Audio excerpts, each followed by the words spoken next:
हमारी संस्कृति, हमारे संस्कार सदा रहे हमारे साथ।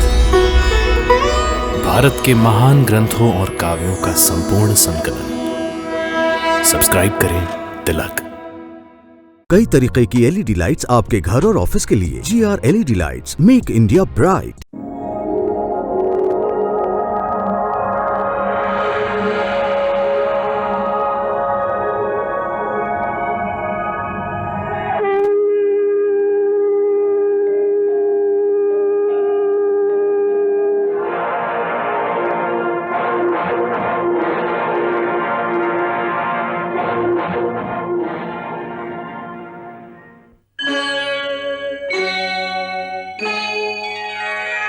कृष्णा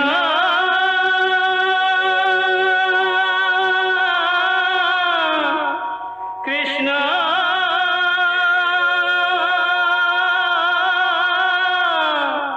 हरे कृष्णा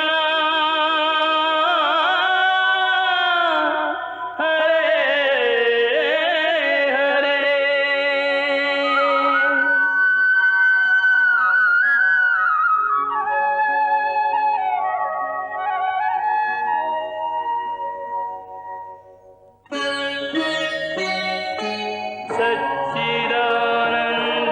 सच्चिदानन्दरूपाय विश्वोत्पत्त्यादिहेतवे तापत्रयविनाशाय श्रीकृष्णाय वयं नमः।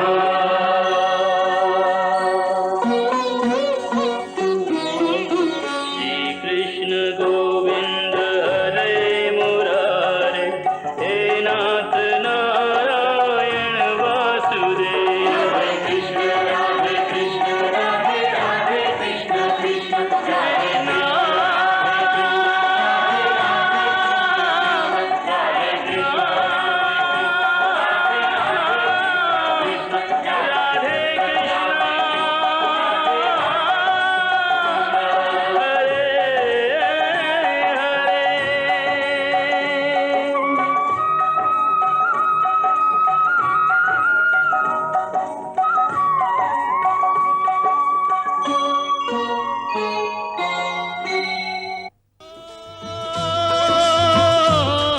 जगत से गानी हुई मन में, चले हैं राजा बन जोगी वन में, चले हैं राजा बन जोगी वन में।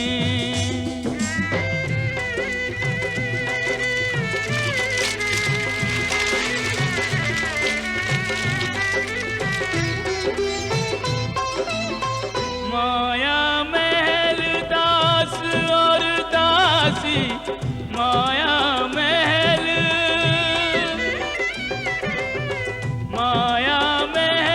दास और दासी, त्याग चले बनकर सन्यासी। मोक्ष प्राप्ति का यत्न करेंगे, डूब निरंजन में, चले हैं राजा बन जोगी वन में।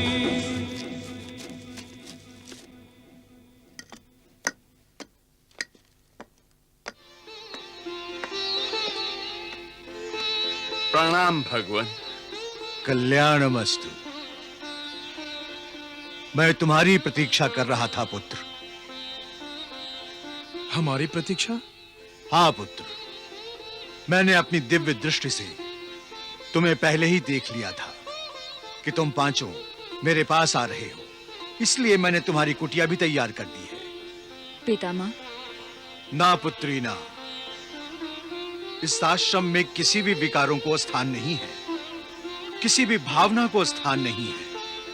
स्थान है तो केवल एक ही भावना को, भक्ति भावना को,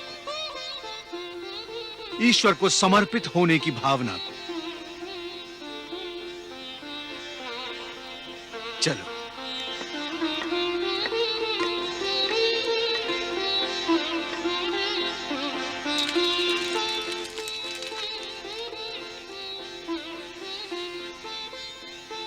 यहां जो भी आता है अपने विकारों और मोह माया को त्याग कर ही आता है। तुम्हें भी यहां रहकर अब केवल ईश्वर की आराधना और मोक्ष प्राप्ति का प्रयास करना चाहिए। परंतु भगवान, जिस दशा को आज हम प्राप्त हुए हैं उसका कारण क्या है? लोभ। लोभ उसका कारण है पुत्र। लोभ से पाप, अधर्म तथा महान दुख की उत्पत्ति होती है। लोभी मनुष्य बहुत सा लाभ पाकर भी संतुष्ट नहीं होता। भोगों से चाहे वो कितना ही सुख पाले, कभी तृप्त नहीं होता। ये एक ऐसी लालसा है जो बढ़ती ही रहती है, यहां तक कि यही मोह मनुष्य को अपनी अधूरी कामनाएं, आशाएं और इच्छाएं पूरी करने के फेरे में डालकर जन्म जन्मांतर के चक्रव्यूह में फंसा देता है।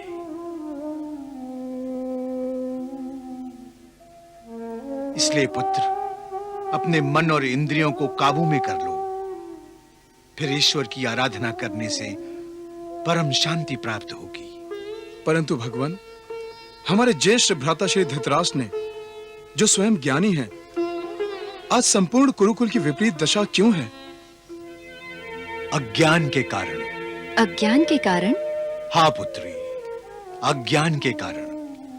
ज्ञान जब लोभ के आवरण से आवृत हो जाता है, तब अज्ञान का जन्म होता है।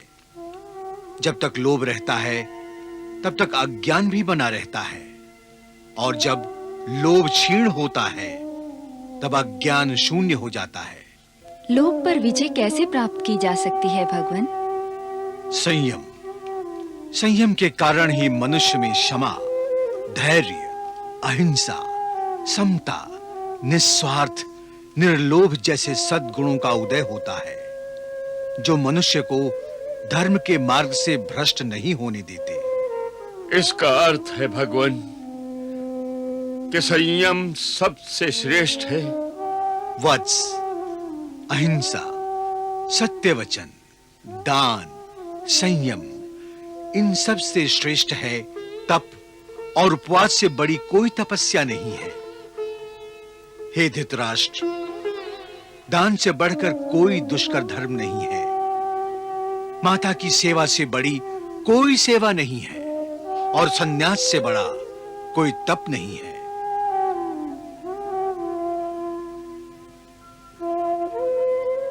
इसलिए तपस्या करो, क्योंकि ऋषि, किन्नर, देवता, मनुष्य, पशु पक्षी तथा दूसरे भी जो चराचर प्राणी हैं, वे सब भी तपस्या में ही तत्पर रहते हैं। तपस्या से ही उन्हें सिद्धि प्राप्त होती है, और देवत्व भी प्राप्त किया जा सकता है, और सबसे बढ़कर ये कि तपस्या से ही मोक्ष की प्राप्ति हो सकती है। इसलिए हे कुरुश्रेष्ठों, इस आश्रम के पवित्र वातावरण में तपस्या करके रास्ते में आने वाले भवसागर को पार करो और अपना उद्धार कर लो।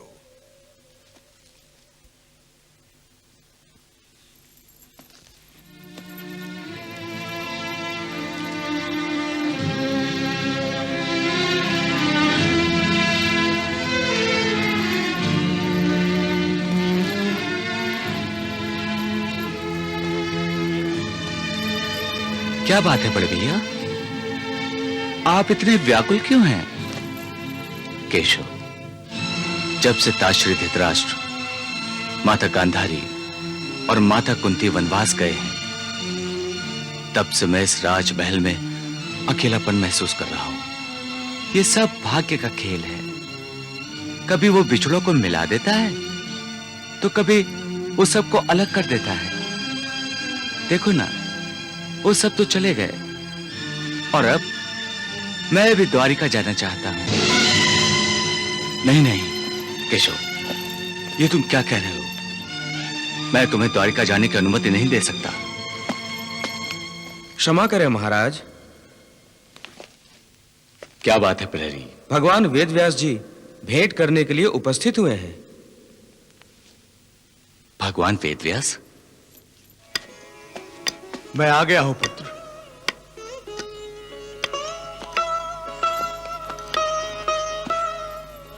प्रणाम पितामह। आयुष्मान भव। आइए भगवान, विराजिए। आइए।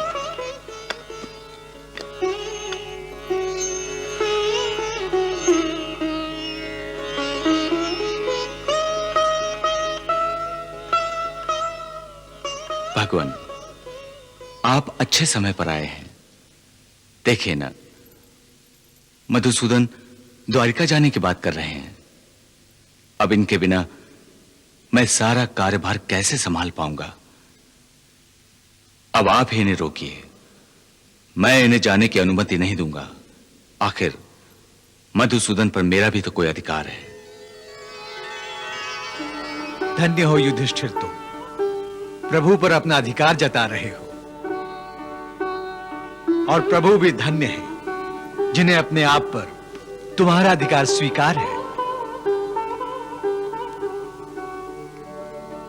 युधिष्ठिर, मैं प्रभु की इच्छा से ही तुमसे मिलने के लिए हस्तिनापुर आया हूं।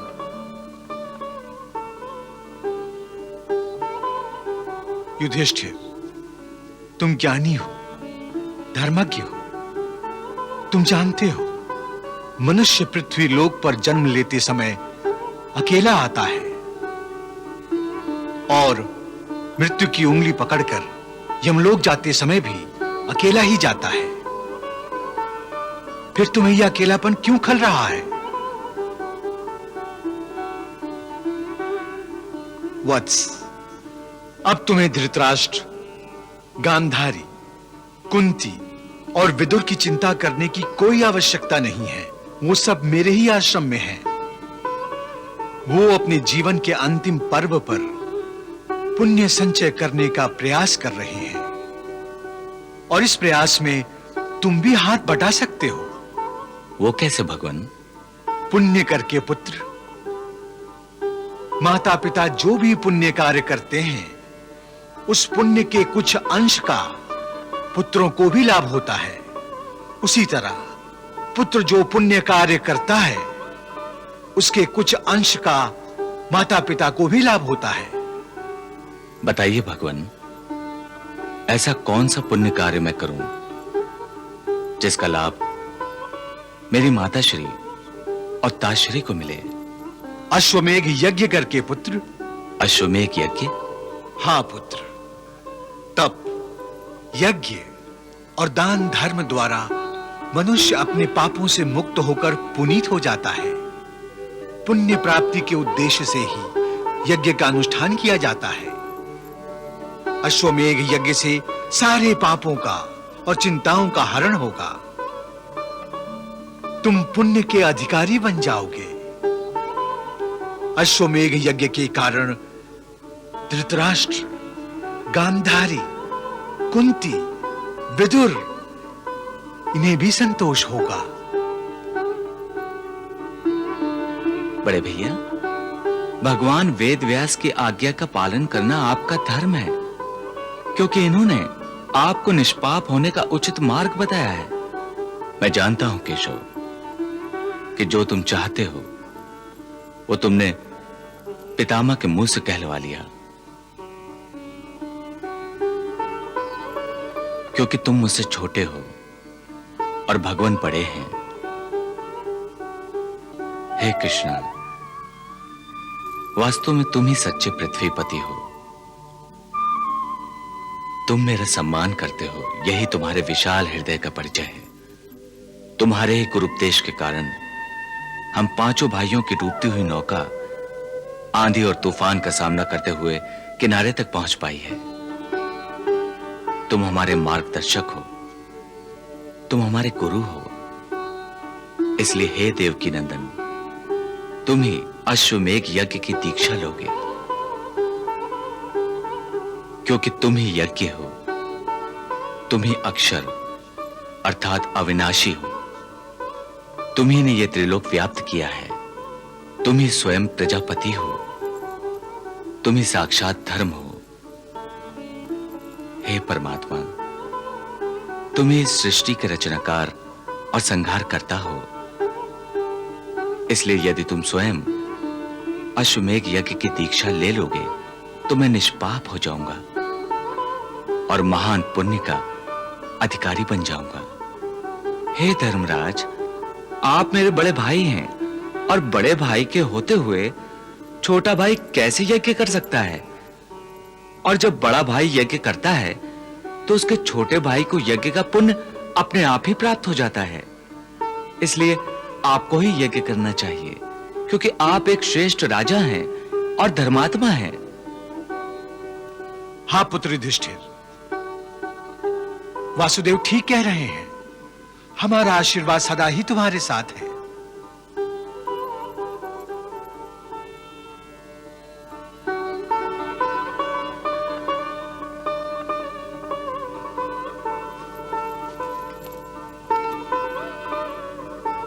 प्रणाम केशव।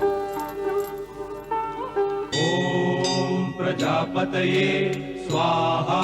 इदं प्रजापतये इदं नमः।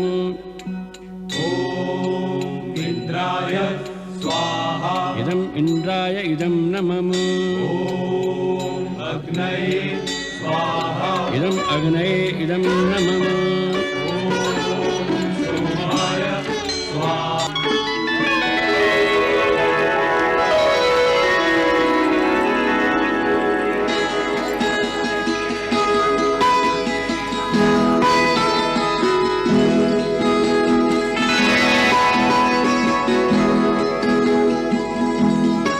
हे वासुदेव,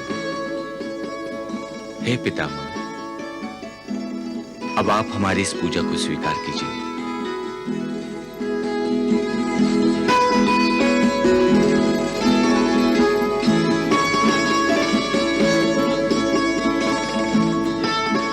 प्रणाम वासुदेव।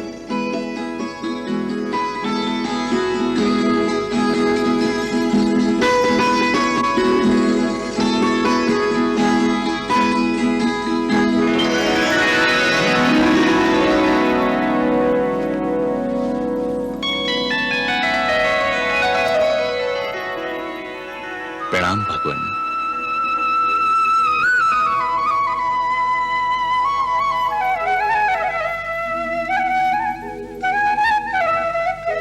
हे भगवान, अब आप हमें अश्वमेध यज्ञ करने की दीक्षा दीजिए।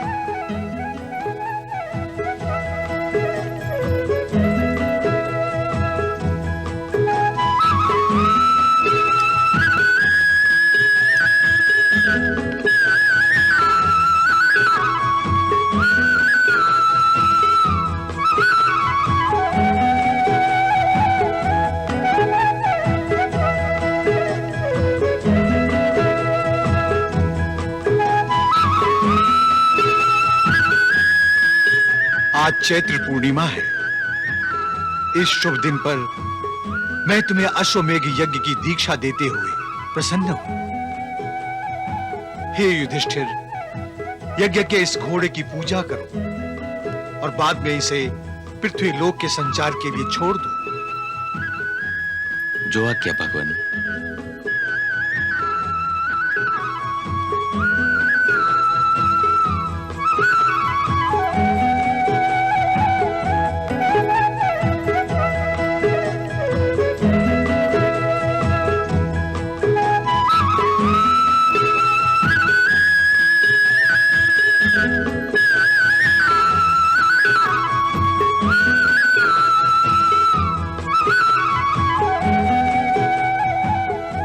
हे पार्थ, अब इस घोड़े की रक्षा का दायित्व मैं तुम्हें सौंपता हूं। ये घोड़ा जहां जहां जाएगा तुम्हें इसके पीछे पीछे जाना होगा।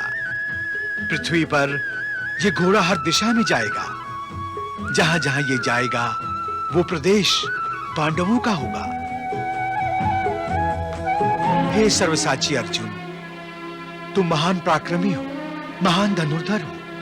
तुम्हारे पास दिव्य अस्त्रों का भंडार है। दिव्य गांडीव धनुष और अक्षय तुनीर है।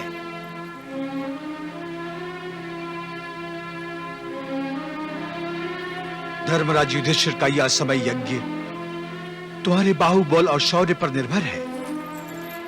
पृथ्वी लोक पर जो भी राजा यज्ञ के इस घोड़े को रोकेगा उसे विद्रोही माना जाएगा।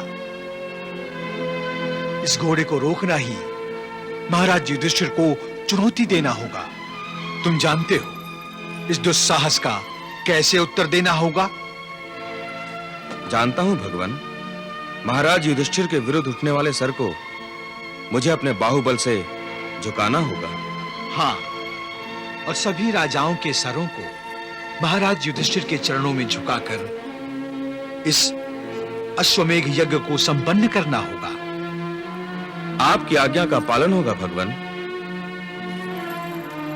अब आज्ञा दीजिए बड़े भैया। अर्जुन, मैं जानता हूं कि तुम्हारे होते हुए इस अश्व को रोकने का साहस कोई नहीं करेगा। फिर भी यदि युद्ध अनिवार्य हुआ तो युद्ध अवश्य करना। मैं ऐसा ही करूंगा बड़े भैया। जाओ अर्जुन, विजयी भव।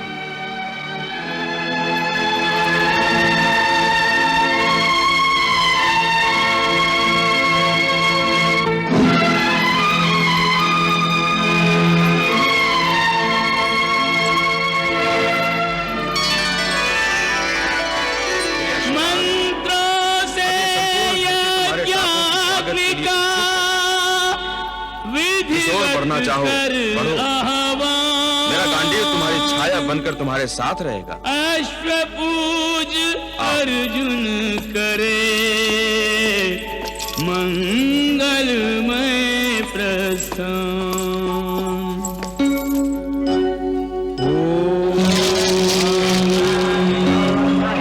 अमृतराभिजवः सन्तु बन्धः ये भी सखायो यन्तु निर्वरेयम् समर्यमासं भगुनो निलीया संजासपत्यं तुयमस्तु देवाः संजासपत्यं तुयमस्तु देवाः। पांडुकुल कीर्ति बढ़ाने को निकला अर्जुन विजय ध्वजा चहुदिश फहराने को। निकला अर्जुन विजय ध्वजा चहुदिश फहराने को। जला अश्वमेध के हेतु पार्थ हो अश्वारूढ़ चला। अश्वमेध के हेतु पार्थ हो अश्वारूढ़ चला। पांडुकुल कीर्ति बढ़ाने को निकला अर्जुन विजय ध्वजा चहुदिश फहराने को। सोमाय स्वाहा इदं सोमाय इदं नमः। इधर तो हो रहा मंत्रोच्चारण उधर करिए नृप सहज समर्पण। भूप चरणों में आते हैं दास बन शीश झुकाते हैं। भेंट सेवा में लाते हैं यशोधन बढ़ते जाते हैं। अश्वमेध का यज्ञ जब हो निर्विघ्न समाप्त दिग्विजयी राजा करे चक्रवर्ती पद प्राप्त। हस्तिनापुर में हर्ष भारी जय अर्जुन जय धर्मराज बोले सब नर नारी। जय अर्जुन जय धर्मराज बोले सब नर नारी।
हे वासुदेव, आप ही की कृपा के कारण यह अश्वमेघ यज्ञ संपन्न हुआ है।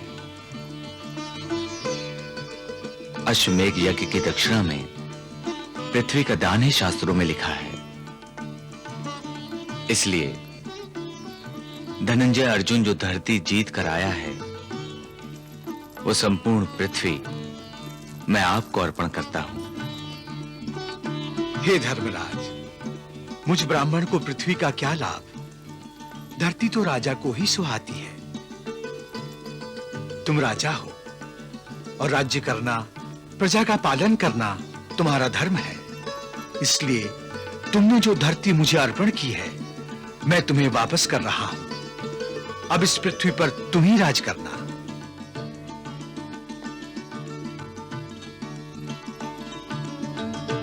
हे युधिष्ठिर, अब तुम सभी ब्राह्मणों को दक्षिणा देकर और दान धर्म करके सभी का आशीर्वाद ग्रहण करो।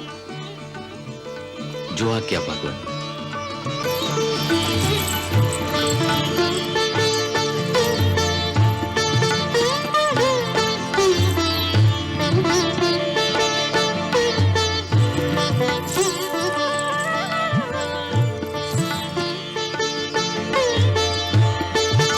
आप जैसा दयावान राजा इस पृथ्वी पर दूसरा कोई नहीं है।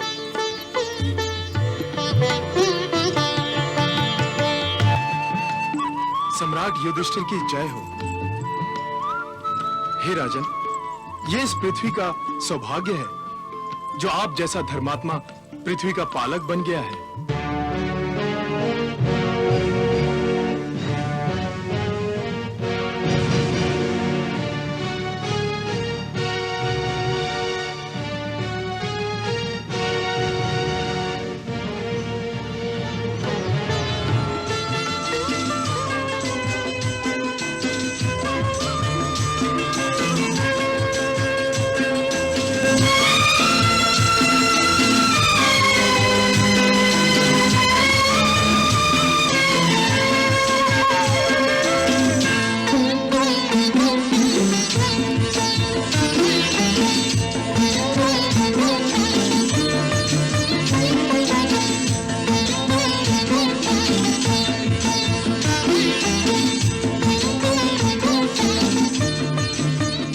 लाखों लोग भोजन करके जा रहे हैं। दरिद्रों दुखियों सबके पेट की आग बुझ गई है। मन तृप्त हो गया है। सचमुच महाराज युधिष्ठिर पुण्य आत्मा है, पुण्य आत्मा।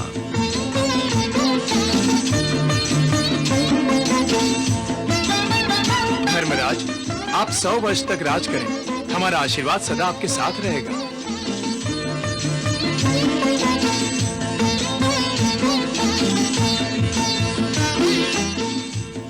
ऐसा धर्म कार्य तो केवल सम्राट युधिष्ठिर ही कर सकते हैं। धन्य हो धर्मराज, धन्य हो। क्या ये सब सच कह रहे हैं? सच ही तो कह रहे हैं, ये सब सच कह रहे हैं। हाँ, ये सब ऋषि भी कह रहे हैं। ऋषि भला झूठ बोलते हैं? हाँ, ये सब सच है।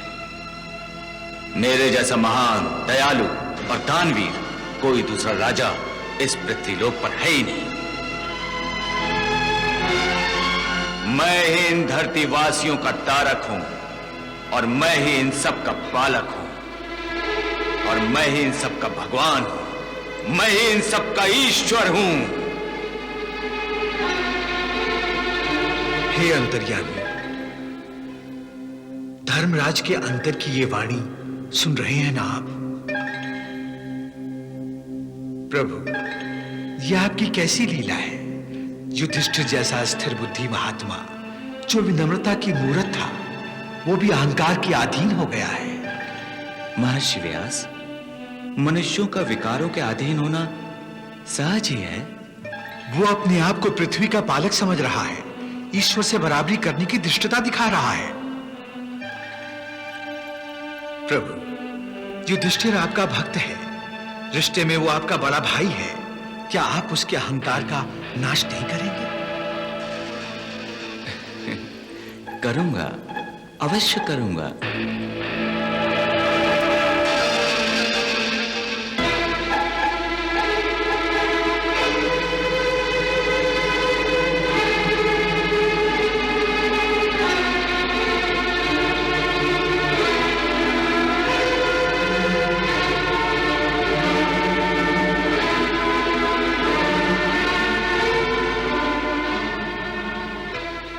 हे धर्मराज, तुम एक पुण्य आत्मा हो। तुमने निस्वार्थ बुद्धि से जो अन्न दान किया है, वैसा आज तक किसी ने भी नहीं किया। भगवान तुम्हें सहस्र वर्षों की आयु दे। सच बोल गए ब्राह्मण देवता, मेरे जैसा निस्वार्थ दाता कोई दूसरा नहीं है।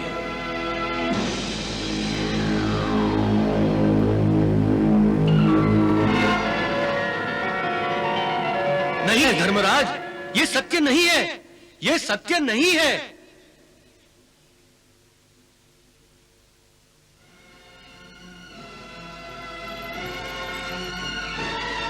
ये सत्य नहीं है? किसका साहस है जो इस सत्य को नकार रहा है? कौन है वो? यदि सत्य कह रहा है तो फिर डर कर क्यों छुपा हुआ है? सत्य बोलने वाले यूं छुपा नहीं करते। मैं छुपा नहीं हूं महाराज, सत्य की भांति आपके सामने ही हूं और आप मुझे देख नहीं पा रहे हैं।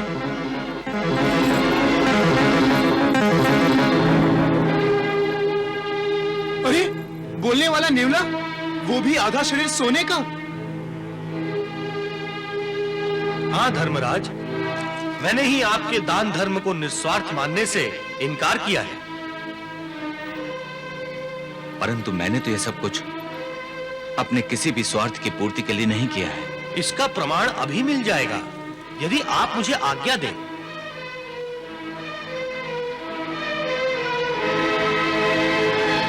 आज्ञा है।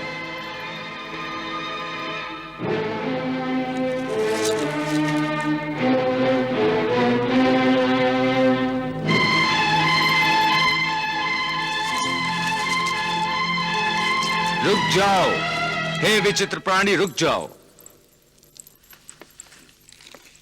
आप एक नेवला होकर भी मनुष्य की वाणी में बोल रहे हैं। अवश्य आप कोई महात्मा हैं, परंतु आप भोजन किए बिना कहां जा रहे हैं? यदि आप भोजन किए बिना यहां से चले गए तो यह धर्मात्मा पांडवों का अपमान होगा। और आप ही ने तो आज्ञा मांगी थी भोजन करने की। मैं यहां भोजन करने नहीं, इस यज्ञ की महानता की परीक्षा करने आया था। तो फिर कर ली आपने परीक्षा? हो गया आपको इस यज्ञ की महानता का परिचय?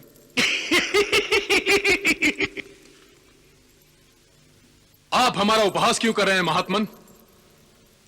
इसलिए कि जिस यज्ञ को आप महान समझ रहे हैं, वो यज्ञ महान नहीं है। हे नेवले, तुम हमारा और हमारे यज्ञ का अपमान कर रहे हो। अपमान नहीं वायुपुत्र, मैं आपको सच्चाई बता रहा हूं। महाराज युधिष्ठिर का ये यज्ञ महान नहीं है। महान नहीं है? ये आप क्या कह रहे हैं? यज्ञ के लिए धर्म अनुसार जो कुछ भी किया जाता है वो सब मैंने किया है। मैंने सभी ज्येष्ठों और श्रेष्ठ व्यक्तियों की विधि पूर्वक पूजा की है। मंत्राहुति के साथ अग्नि का हवन किया है। दान दक्षिणा करते समय मैंने कभी अपना हाथ पीछे नहीं खींचा। मेरी दान दक्षिणा से अपनी झोलियां भरने वाले सभी प्राणियों आदि ने इस यज्ञ की महानता के एक सुर में गुण गाए हैं। और आप कह रहे हैं कि यह यज्ञ, यह दान महान नहीं, तुच्छ है? धर्मराज, आपके यज्ञ के कारण सभी के मन को संतोष प्राप्त हुआ होगा, परंतु यदि यह यज्ञ महान होता तो मेरा आधा शरीर जो सोने का नहीं है, वो भी इस यज्ञ के कारण सोने का बन जाता। आपका यह यज्ञ तो उस दरिद्र ब्राह्मण के यज्ञ के बराबर भी नहीं है, जिसके यज्ञ के भोजन के स्पर्श से मेरा आधा शरीर सोने का बन गया था। परंतु यह कैसे संभव हो सकता है? संभव है। हे महात्मन, आप यदि उस दरिद्री ब्राह्मण ने किस प्रकार से यज्ञ किया था उसे विस्तार से बताएं तो सब स्पष्ट हो जाएगा। जैसी आपकी आज्ञा प्रभु। कुरुक्षेत्र की पावन भूमि में कापोती नाम का एक वृद्ध ब्राह्मण अपनी पत्नी, पुत्र और बहू के साथ निवास करता था।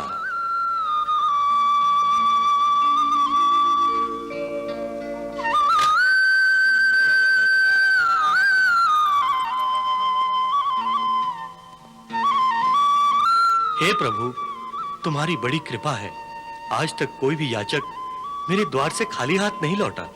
इसके आगे भी कोई भी याचक खाली हाथ ना लौटे, बस यही मेरी आपसे विनती है।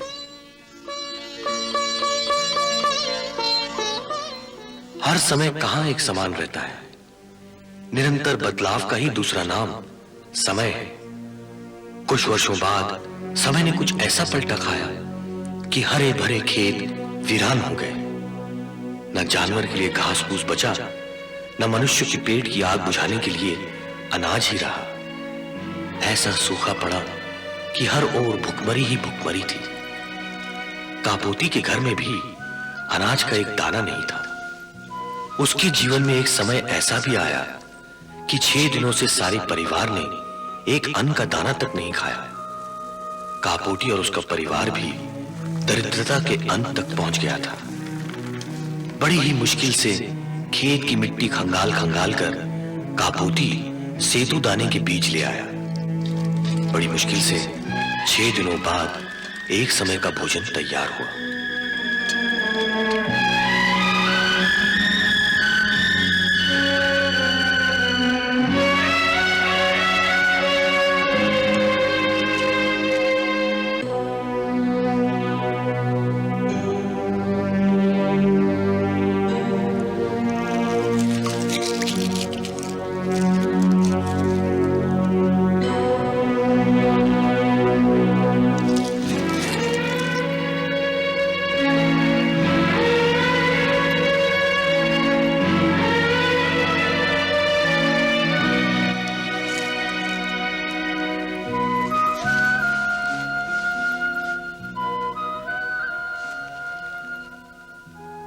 हे धर्मात्मा,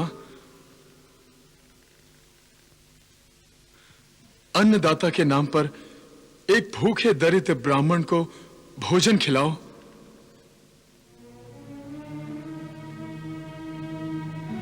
अन्न का दान करके पुण्य कमाइए, भूखे ब्राह्मण का आशीर्वाद लीजिए।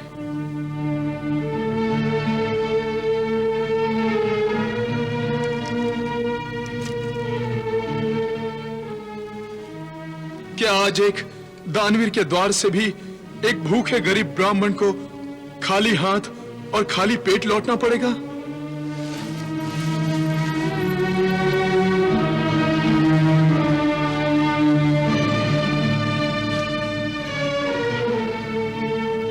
हे महोदय, आप इस घर के स्वामी हैं। मैं आपके घर पर एक अतिथि बनकर आया हूं। सुना था आपके द्वार से कभी कोई खाली हाथ नहीं लौटा, परंतु आज देख लिया, जो सुना था वो झूठ था। महात्माओं ने ठीक ही कहा है, मनुष्य को कानों से अधिक आंखों पर विश्वास करना चाहिए। रुक जाइए विप्रवर, रुक जाइए। आज तक कोई भी मेरे द्वार से यूं निराश होकर नहीं लौटा। आइए, मेरे घर में आपका स्वागत है। आपकी सेवा का लाभ हमें मिल गया, हम धन्य हो गए। आइए आइए, पधारिए पधारिए, विराजिए।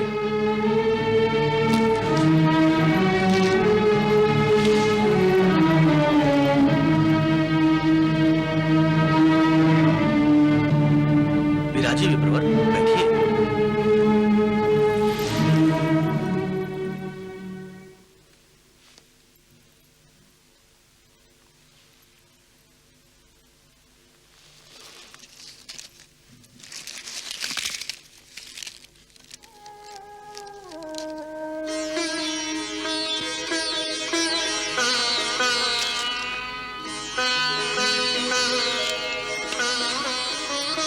लीजिए विप्रवर, इस सत्तू का स्वीकार कीजिए और हमें अनुग्रहित कीजिए।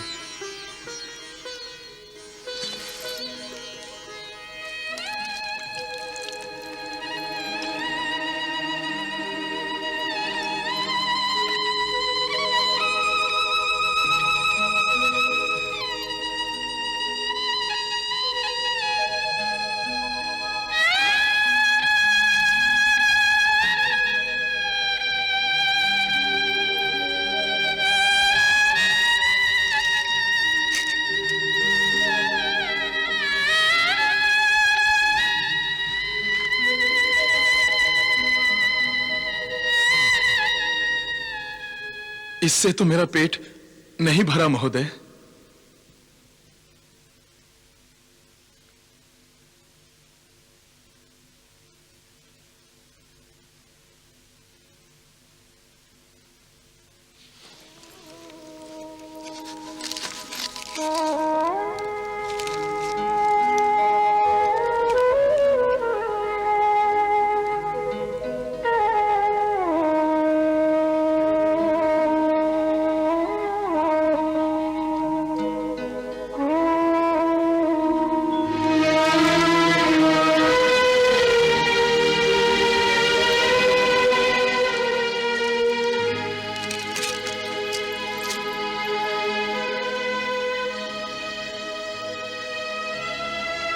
लीजिए ब्राह्मण देवता, इससे आपकी क्षुधा शांत हो जाएगी।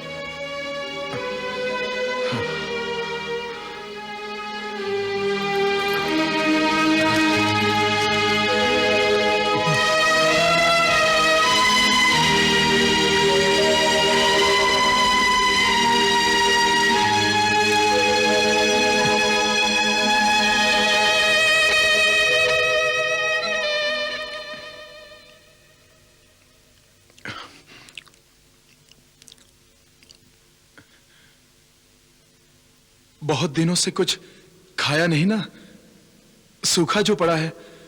अब भोजन मिला है तो भूख शांत होने में ही नहीं आती। अब भी पेट नहीं भरा है।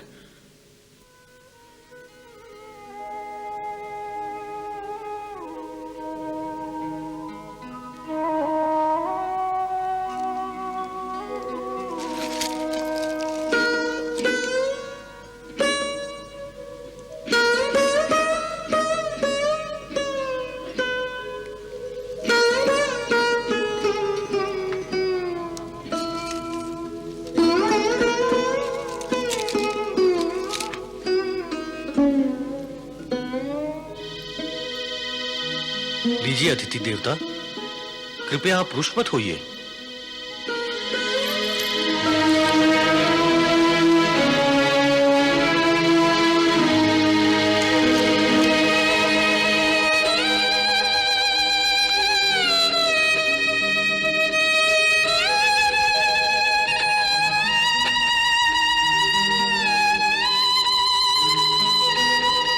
महोदय, क्या कुछ और भोजन मिलेगा?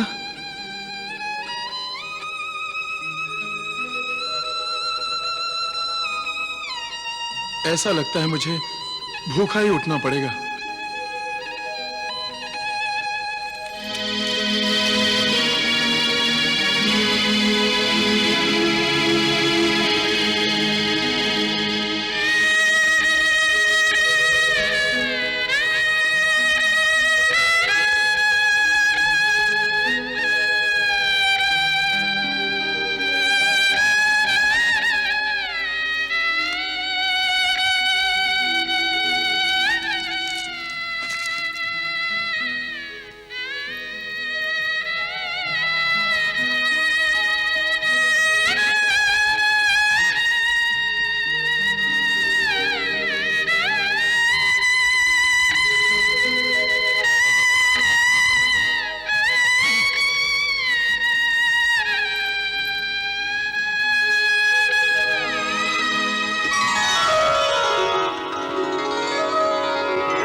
हे कापोती, मैं यमधर्म हूं। तुमने और तुम्हारे परिवार ने न्याय, धर्म और अपनी क्षमता से बढ़कर अन्नदान किया है।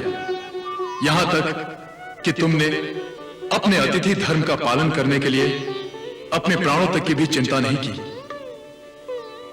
तुम्हारा यह दान यज्ञ ही है जिससे मैं संतुष्ट हूं। हे द्विश्रेष्ठ, तुम्हारे अतिथि धर्म का गुणगान तो देवता भी करते हैं, इसीलिए मैं इस सूखे में तुम्हारी परीक्षा लेने आया था। हे विप्रवर, भूख के कारण मनुष्य अपना विवेक खो बैठता है, उसकी बुद्धि भ्रष्ट हो जाती है और ऐसे में धर्म मार्ग से वो भ्रष्ट हो जाता है। परंतु तुमने अपने धर्म का पालन करके संसार के सामने एक महान उदाहरण रखा है। तुम महान हो।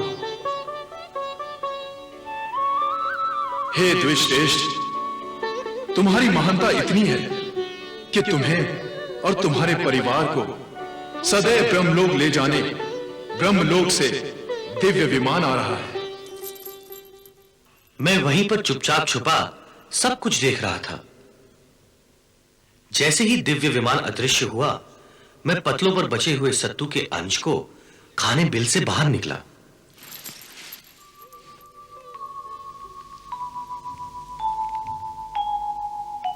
बचा हुआ सत्तू खाते ही मेरा आधा शरीर सोने का हो गया।